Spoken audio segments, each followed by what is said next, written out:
Hi everyone. Today we're going to be talking about neurodiversity. I am fascinated by neurodiversity and I have a particular interest in the area, definitely a passion. I have worked in the area of special education and I definitely have a little bit of a history and background with neurodivergence that I'd love to share with you. This video might be good for just people that are interested, like myself, and have a passion for neurodiversity, or you might just find that this video is helpful for your staff that you can show just to open up some good, healthy, authentic conversations about neurodiversity and clear up some of those misconceptions. So hopefully you find this helpful. I do have a lot of paperwork in front of me, and it's not because I don't know what I'm talking about, but there are just certain things that I want to make sure that I include in this video. So I'm sort of ticking off, yes, spoken about that, yes, yes, yes, because I don't want to miss anything. This is so fascinating. It's very broad and I would love to get more specific, but the video would just go on forever. So I'm just going to try encapsulate the key points, and that's why I've got to maintain my time, okay? All right. If we think about neurodiversity, that is the umbrella term, okay? So neurodiversity just refers to the fact that in society, in the world, we have neurodivergent individuals and we have neurotypical individuals. And that neurodiversity, it's just the umbrella term, okay? So in an environment such as a school or even a workplace, you would say that there's neurodiversity because obviously you're going to have neurodivergent individuals and neurotypical individuals. And when someone uses the term neurodiverse, it just refers to that there is all different types of individuals in that one place. So for example, if you're going to use it in a school setting, you would just say, in our school, we are neurodiverse, because you would have a range of neurodivergent and neurotypical students. So just to get those misconceptions out of the way about those tricky terms. Neurodiversity is not a new thing. Obviously, it's a term that is being used more commonly now, but it's always been around. We have always had neurodivergent people in society, and we've always had neurodivergent learners in the school environment. I guess it's just the way that we approach and how we have been trained and taught to deal with neurodivergent individuals. And when we talk about neurodivergence, we're talking about people with autism spectrum disorder. I don't even like that word disorder. I don't feel it's right. So we're talking about ASD individuals, different levels, of course. We are talking about ADHD. We are talking about people with dyslexia, dysgraphia, dyspraxia, Tourette's. So there's all different things that would fall under that neurodivergence part. And you're going to come across all of those different neurodivergent individuals in society. We tend to focus on them a lot in the school environment because they just tend to stick out a lot more. And I guess as educators, we often find it tricky to figure out where our time is best spent in the classroom. So hopefully this video helps you just think more carefully. There's no black and white, and there's a lot of grey. So if you're thinking that you're going to get an answer about neurodivergence and what can just fix what's happening in your classroom or your workplace or the environment that you're in, there's not an answer. There's not a quick fix. But what we can have is an understanding and an appreciation. And that's important in any workplace or any environment in society. And I hope that that's what this video gets across, is just that there needs to be that understanding. And once everyone has an understanding, what you might find is that there's acceptance. And when there's acceptance, things just run a lot more smoothly. And that's what we want as educators in the classroom. And if we get our learners incorporating a lot more of that acceptance and understanding and empathy, what we get is a classroom that is filled with opportunity, because we don't get that disparity in, well, this person's neurodivergent and this person's neurotypical. What we get is just, no, we're one classroom. And I think that's where that notion of inclusivity has come about. It's not that we're trying to make neurodivergent individuals fit in and then teachers think, oh, they should be out of the classroom, they should be one-on-one. Inclusion is everywhere in society and we just need to be mindful of that. It starts in schools, that lifelong learning notion of what neurodivergence is and getting children to have an understanding and a knowledge, because knowledge is power at any age. My background in special education began when my own daughter was around 1 year old. I got a job at a mainstream public school, and within that mainstream public school, there was a special education unit. And the reason why I took the job, I had no experience, but I kind of sold myself in the interview and just said, I am passionate about it, which I was. I'm interested and I'm keen to learn on the job. And I got the job straight away. And to be honest, it was a long drive. I drove an hour and a half to get to this school every day with a 1 year old. So I would have to drop her off at daycare and then I would get on the highway, sit in traffic. And that lasted for nearly a year and a half, 2 years before I just, it was a little bit hard, but I loved the job. The job was amazing. I worked with some really special students and the staff were just fantastic. This school had a special education unit. It was fully equipped and set up. I could tell that they had a lot of funding. There were sensory rooms. They were continually getting grants. It was a large school. There was 2 campuses. So there was grades prep to grade 4 on one side of the campus. And then on the other side, there was grades 5 to 7 because it went to grade 7 back then when I taught there. And I just found the whole aspect of special education fantastic. I used to write ICPs, which are individual curriculum plans. These were in depth. I had to meet with the teachers, the parents. I would have a HOSE, which is the special education leader that I would meet with and go over my ICPs.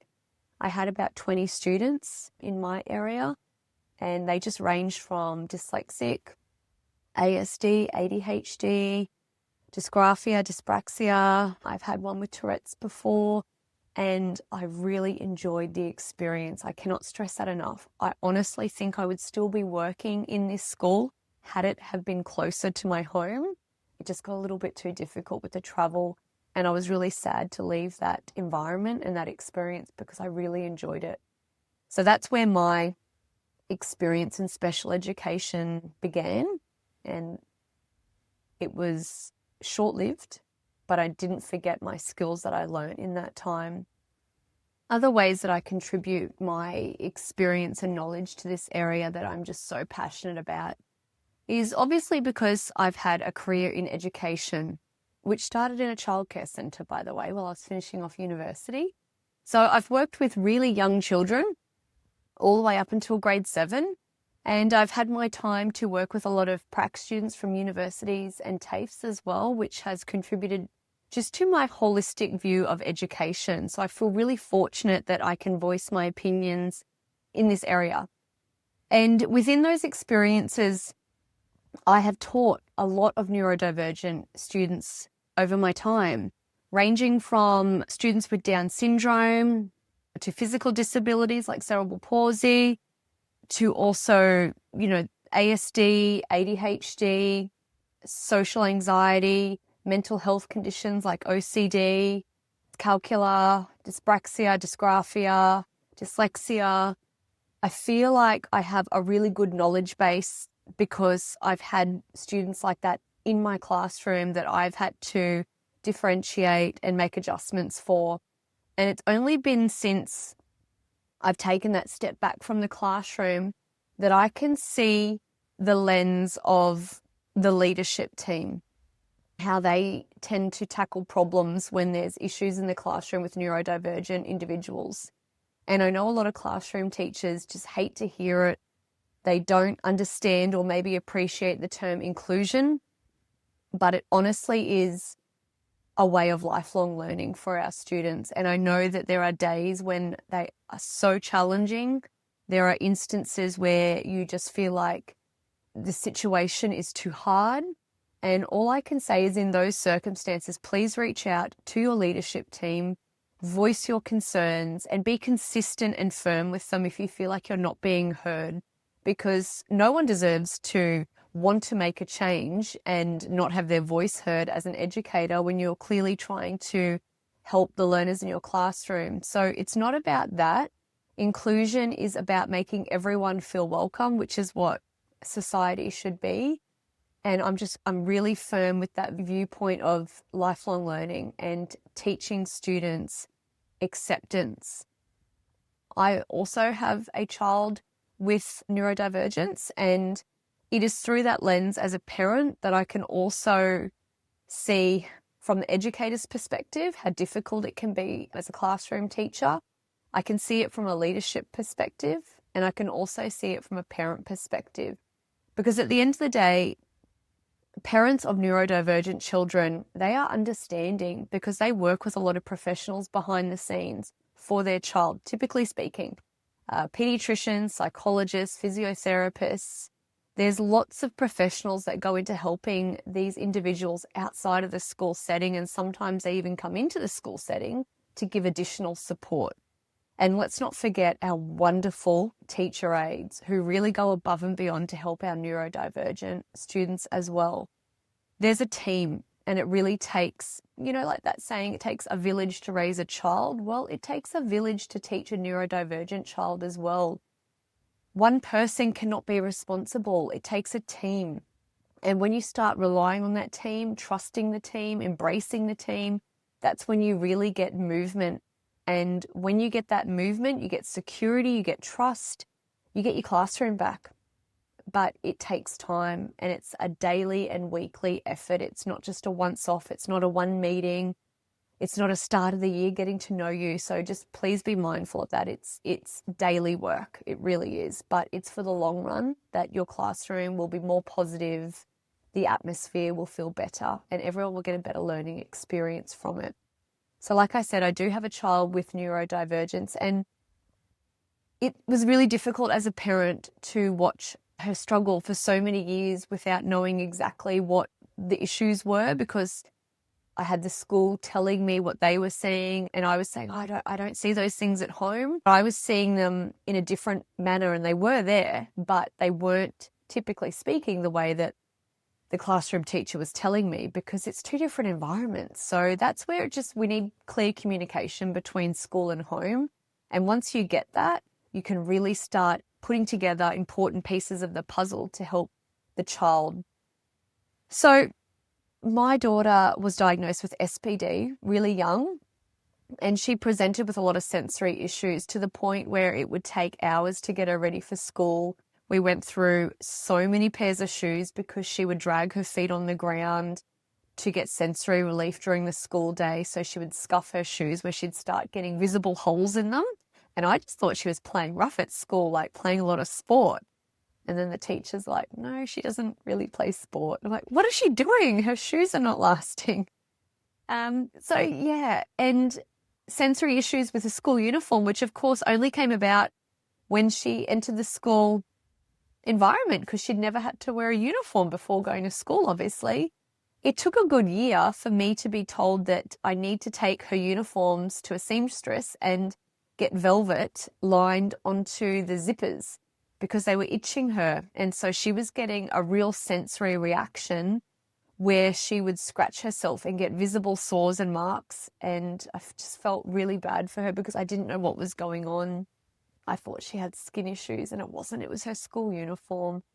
And so apart from all the sensory issues, there also started to be elements of what I thought was ASD and ADHD, one or the other happening, but it was to do with a lot of social issues and social skills.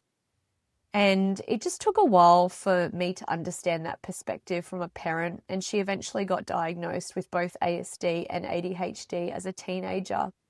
And so it isn't about the label. It never has been. It's about the understanding, because once you understand what it is, and then you go do a little bit more information digging and developing your own skills and knowledge, and then you can better equip yourself with the tools and information to help. So for me, it was never about the label. It's always been about having an understanding of, well, these are the things that are happening. School's telling me this. I'm seeing this at home. and how do we all work together. So I cannot recommend enough that when you do have parents of neurodivergent children, you have to understand that the environments are completely different, and it's not that the parents are not acknowledging what the educator's saying. It's just that there's that barrier between the two environments. A neurodivergent child is going to react to things differently in different environments, and we just need to be mindful of that. So I hope that that maybe spurs a conversation that if you're struggling with a neurodivergent child in your classroom, you can reach out and get some possible help and speak to the parents and get some information from your leadership team, and hopefully you can get a better situation happening for all. My husband, bless his soul, I know he's going to enjoy me talking about him. We kind of laugh about this all the time. He is ADHD. It is so evident in so many ways, but he only got diagnosed as ADHD as an adult. And I often question him. I'm like, how did you not know as a child? And he's like, well, no one ever brought it up. He believes that it was through a traumatic event that it triggered more traits of the ADHD to come out, and therefore he got his diagnosis as an adult. I just think he's gifted. I honestly do. I think he can do so much more than the average neurotypical individual can. He can get things done where no person, I think, would see through the challenges. His mind works in wondrous ways where he sees a problem and he doesn't see it as a blockage. He sees it as an opportunity. So if something comes up that poses a challenge, he literally kicks into action and his mind just kickstarts. And I cannot believe how fast his mind works. It's amazing. He can get things done quicker than I've ever seen anyone do things before. And when I say get things done, problem solve, critical thinking, he thinks outside the box. And it's those ways of thinking that I honestly think he's gifted. He's going to really get a kick out of me saying that, but honestly, you are gifted, honey, and we know it.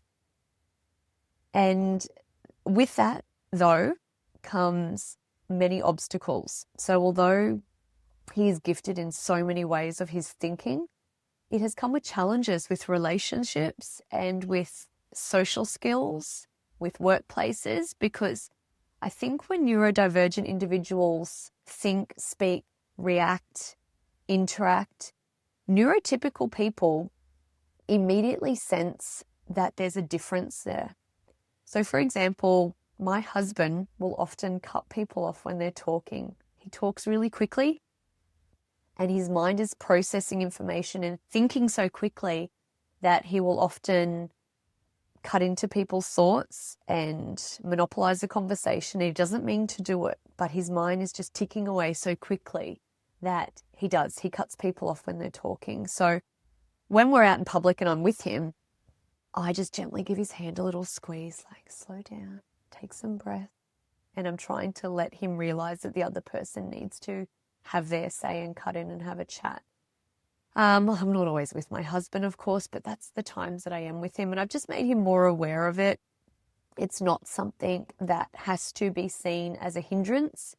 It's just who he is, and it's how his mind works. And when I process myself as a neurotypical person, I just appreciate how gifted his mind really is, that he can think so quickly and his problem solving is just amazing. Yes, he leaves cupboard doors open all the time. Yes, he'll throw clothes on the floor. Yes, he'll make his coffee in the morning and forget to take it. When I first met him, he would leave the front door open. And I was like, why do you keep leaving the front door open? And he's like, I don't know, I forgot. It's just those little innuendo things that just make him so unique. And he's gotten better at those little things when I've brought them to his attention. But it is just so amazing how the mind works. And I cannot stress enough how appreciative I am for his mind, because he has really gotten us through challenging times through his use of critical thinking and his ability to problem solve.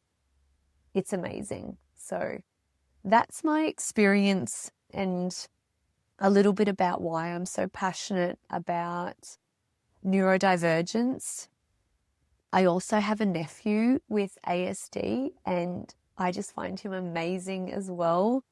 And whenever we go out in public, he immediately looks for an elevator or an escalator. He is fascinated by them. And I just continually tell my sister, one day he is going to do something with engineering.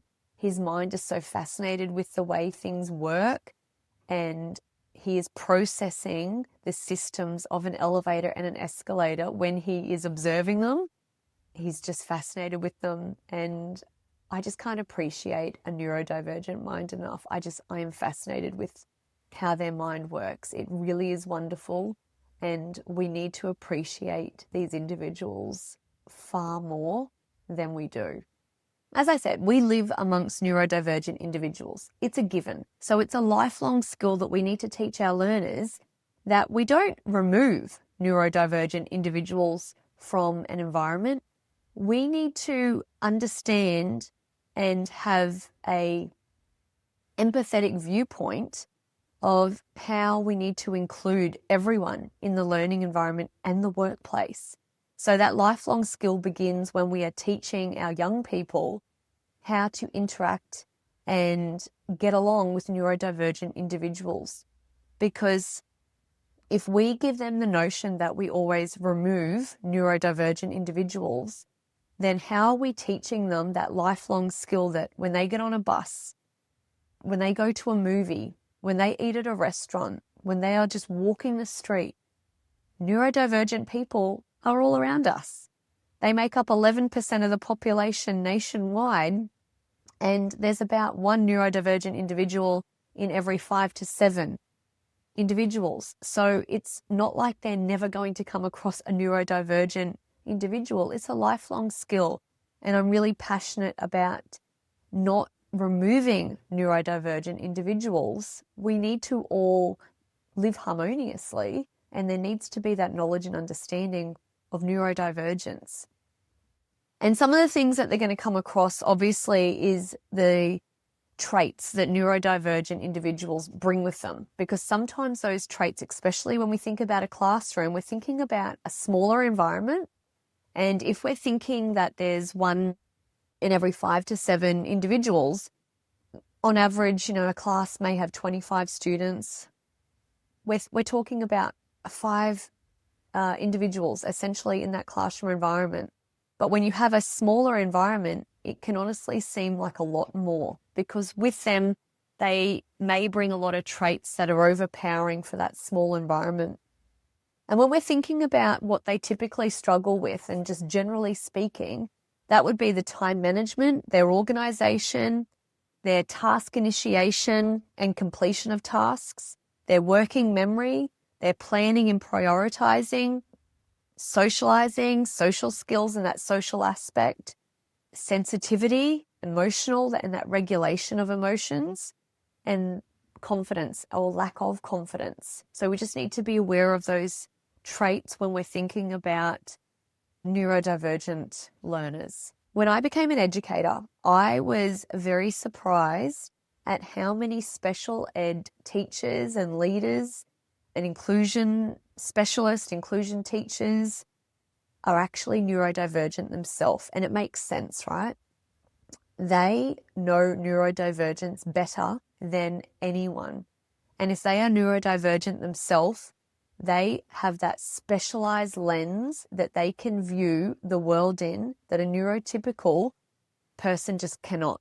A neurotypical person can do all the study, they can work their way through their experience with neurodivergent individuals.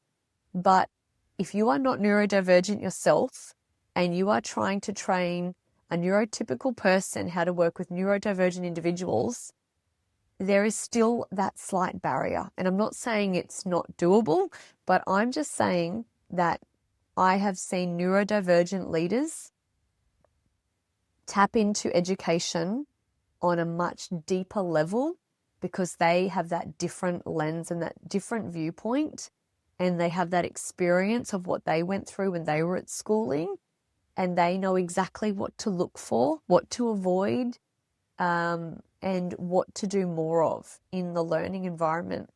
So I have found that so beneficial when I have worked closely with neurodivergent educators, because they honestly bring with them a wealth of expertise and knowledge that neurotypical individuals just do not have.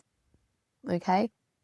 They understand the complexities of a classroom better than anyone. They really do. So it just makes sense that we would have neurodivergent educators in that role. So that's very, very special. And I have honestly found, not every time, but the majority of times that I've worked closely with hoses and special ed teachers and inclusion teachers, that they are neurodivergent themselves. And it has honestly been a blessing, because they are so knowledgeable, they are so experienced, and they have a wealth of knowledge that they can pass on to people working alongside them. Things to be aware of as an educator when you have neurodivergent individuals in your classroom are definitely ways that you can help and support their learning, because obviously there is a broad spectrum of neurodivergent individuals and what they require, and they would have specialized plans. But typically speaking, and in a very broad sense, these are a list of things that we just need to be mindful of. And I'm going to be very blunt and honest. These things can help neurotypical students as well. And that's where we get that notion of inclusion, because adaptations and adjustments that you are going to make for neurodivergent learners, essentially adaptations and adjustments that can help neurotypical students.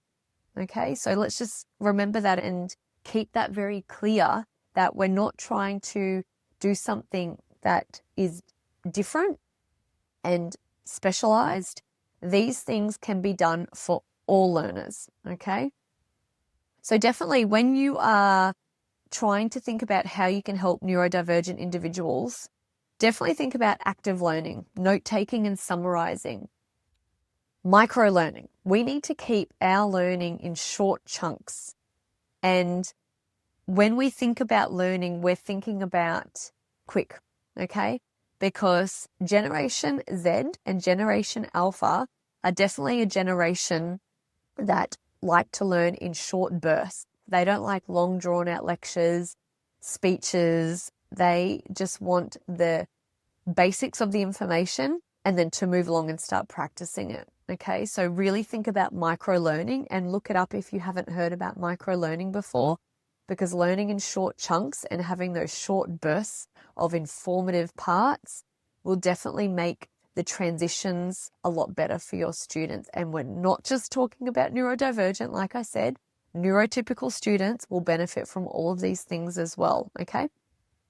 Multisensory learning, but also keeping in mind those sensory considerations. So I'm just talking about all of the senses: sight, hearing. Think about where you're placing yourself in the classroom. And if your voice is typically louder or softer, just think about those things when you're planning a lesson, okay? Retrieval practice for memory. Lots of games and activities. Get their minds working. It will not only engage the neurodivergent learners, you're going to get those neurotypical learners that they love games and activities. And you are practicing the information that you've given them in a fun, energetic way, okay? So keep them moving. Mind mapping and scaffolds. I've seen scaffolding written into so many adjustment plans for neurodivergent learners. And I honestly think, yes, they're going to help all types of learners, not just neurodivergent learners. So think about that in the classroom when you're developing a lesson. Mind mapping and scaffolds help all learners, okay? Assistive technology, yes, that's a common one that's always written into adjustment plans as well. But again, that can help neurotypical learners as well. So think about your assistive technology and allow access to neurotypical students as well. Clear communication, keep your instructions short, clear, and precise, and it will benefit you and your learners in the classroom. And make sure that they are repeated. When you set those short, clear, explicit instructions, make sure you're continually repeating them and getting your students to repeat them back to you so that you know that they've understood them. Social emotional learning. So just having that self-awareness that there are different learners in your classroom and who they are and what might benefit them. Emotional regulation. Again, not just for neurodivergent learners, neurotypical learners can also benefit from emotional regulation. They get emotional, they get heightened, and emotional regulation is a lifelong skill that all learners need to be able to do, okay? Positive self-esteem and social skills. Again, these are things that neurotypical students need to have lifelong learning with as well. Classroom adaptations. So think about having a structured environment, of course, with visual supports, breaks for movement, positive reinforcement, individualized instruction where needed, and routine and timetabling is super important. And just overall, think about your classroom as a whole in general. The change starts with others. You need to build up your class rapport. It is how you promote lifelong learning in terms of acceptance and dealing with neurodivergent individuals. It should not be exclusion. When we talk about inclusion, we also don't talk about it being a burden. It's not. Flip it on its lid and think about, okay, I'm not just thinking about inclusion like they have to stay in the classroom and I have to put up with all of their quirky things that they do, like calling out, tapping and things like that. We're talking about building up your class rapport, that you can have other individuals in your classroom that can help your neurodivergent learners. When you build up your classroom rapport and you build that foundation of knowledge and understanding and acceptance, you are essentially setting up your classroom for a positive learning atmosphere. It takes time, and it is something that is not done once at the start of the year. It is something that is routinely done. Class meetings, check-ins, get everyone together, talk about what's happening, build that class rapport together, okay? And it will really help that environment flourish. We want to celebrate neurodivergence. We don't want to see it as something that a special ed unit does outside of the classroom. That's the whole notion of inclusion, okay? Educate and promote understanding. I've already said that, but I just can't promote it enough. Once you promote that educational understanding about neurodivergence and that it is a lifelong learning, it's about acceptance and it's everywhere in society, and that we need to be able to live with neurodivergent individuals because you're going to be working alongside of them. You're going to have them as your friends. They're in your family. We need to accept it and we need to embrace it. And that's where the power of inclusion comes from. We need to develop resilience, because sometimes neurotypical individuals are actually not resilient. They give up too easy. They can't stand the tapping. They can't stand the little things happening around them. And if we build the resilience, then we get a whole lot of learners in the classroom that accept neurodivergent individuals. And once you start building that resilience amongst everyone, you will notice that your classroom becomes a lot more positive and your teaching and learning environment becomes a lot easier, okay? Practice social skilling and role plays. Children definitely need to see things in action. So give them real life scenarios and do some role plays, because again, it's not just about writing things down and saying things. We want to tap into all types of learners, and kinesthetic learners, they need hands-on learning. So we need role plays. If you want to teach emotional regulation, you need to do some role plays and social skilling with your class. Build positive relationships. That's a given, not just at the start of the year. Who's in your family? What color do you like? No, that's minute. In the scheme of things, it's minute. Okay, yes, we know on the first day of school or in the first week, they fill in the getting to know you and you think you know them. No, you need to build that rapport and you need to truly understand your classroom, your students and that environment in order for it to flourish. These are daily conversations. These are class meetings. These are things that should be happening on a weekly basis. And once you do that and build it into your classroom routine, you will notice that generally behavior gets easier, because what you might be finding is that neurotypical individuals are reacting to neurodivergent individuals, and it's creating behavior issues in your classroom. If you want to assist that, break through it, we need to start with those positive relationships and building up that classroom atmosphere. Promote risk-taking. in all lessons. And once you promote risk-taking and you can get your learners to laugh at their mistakes, embrace failure, you have that notion of falling in the pit and getting yourself back up. And it's all about that building resilience. Promote some quiet time, of course, and give everyone the chance to reset. So that's where we're not just talking about neurodivergent individuals having quiet time and they get to go to their tent in the corner. Everyone deserves some quiet time throughout the day where we can reset. Even teachers do it, okay? We know you do it.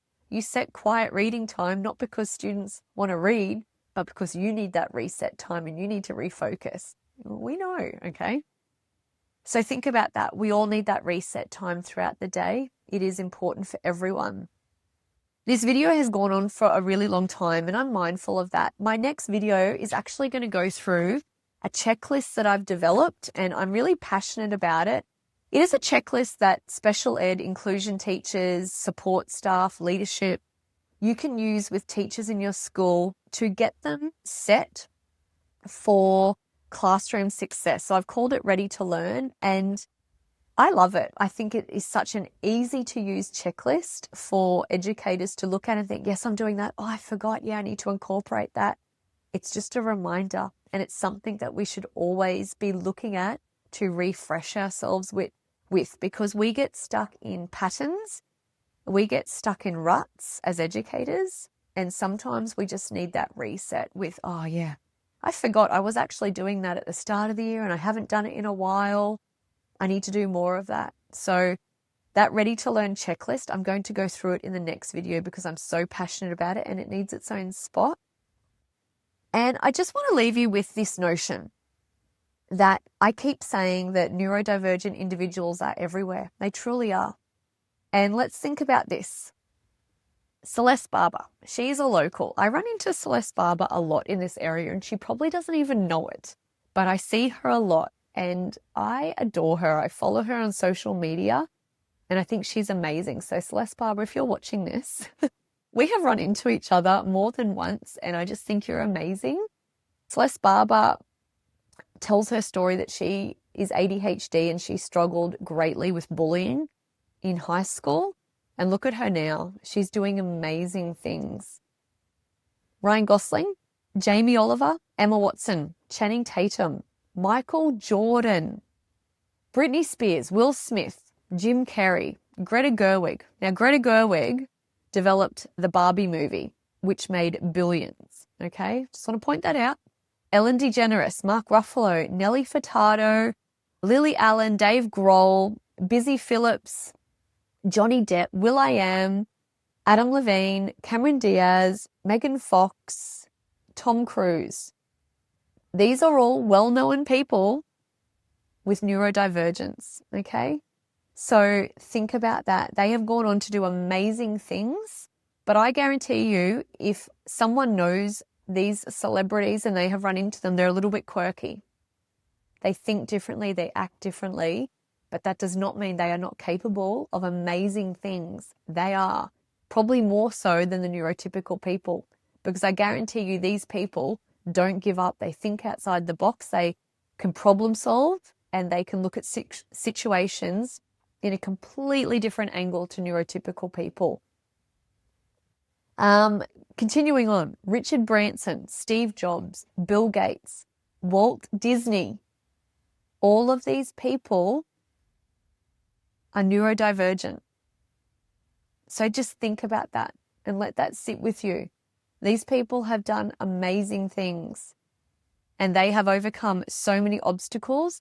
And I'm sure if you went and Googled a lot of them, you would see that they had issues at school and that were probably difficult to deal with.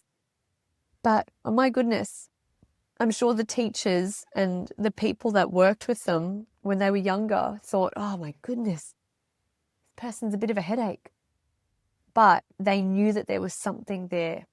And these people have gone on to do amazing, amazing things. It is also thought and supposed, because we can't be sure, but it is just with historical evidence that Albert Einstein, Wolfgang Mozart, Alexander Bell, Thomas Edison, Nikola Tesla, Leonardo da Vinci, and Pablo Picasso all were probably neurodivergent. And that is due to historical facts about them and how they acted and interacted with people and situations. So I just want you to think about that. I'm sure we could all think of some worldwide leaders that are a little bit quirky, but guess what? They get jobs done. Look at Elon Musk.